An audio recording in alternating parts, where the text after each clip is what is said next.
Customer আপুর এই ডিজাইনের কেক ডিমান্ড ছিল। তো তিনি আমাকে ১ ঘন্টা সময় দিয়েছিলেন এই ডিজাইনটা করার জন্য। আর আমি এত ভয় পেয়ে গেছিলাম যে এই ডিজাইনটা আদৌ আমি আসলে করতে পারবো কিনা, কতটুকু হবে না হবে, খুব টেনশনে ছিলাম। আর সময় অনেক অনেক বেশি কম ছিল। ১ ঘন্টায় কিছুই করা যায় না।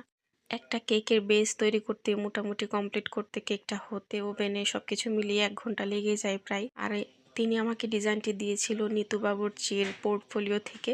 তো উনার কেকের ডিজাইনগুলো কিছু কিছু অনেক সহজ মনে হয়, আবার কিছু কিছু ডিজাইন এত কঠিন মনে হয় যেটা মানে দেখলে মনে হয় যে কখনোই পারবো না। তারপরও আমি আলহামদুলিল্লাহ চেষ্টা করেছি এত কম সময়ের ভিতরে যতদূর পারি মানে একটু সুন্দর করার। যেহেতু কেকটা ১ পাউন্ডের ছিল সেহেতু ডিজাইনটা তত একটা ভালো হচ্ছিল না এখানে। ২ পাউন্ড হলে কেকটির ডিজাইনটা আরেকটু সুন্দর করতে পারতাম। আর যদি একটু সময় বেশি হতো তাহলে হয়তোবা কেকটি আরেকটু সুন্দর হতো। আসলে ভিডিওতে তো বোঝা যায় না, দেখা যায় না। দেখা যায় যে খুব দ্রুত আমি ডিজাইনটি করে ফেলছি। কিন্তু এখানে আমার অনেকটা সময় লেগেছে ডিজাইনটি করতে। তারপরও আলহামদুলিল্লাহ কাস্টমার আপু ডিজাইনটি খুবই পছন্দ করে এবং রিভিউ ভালো দেয়।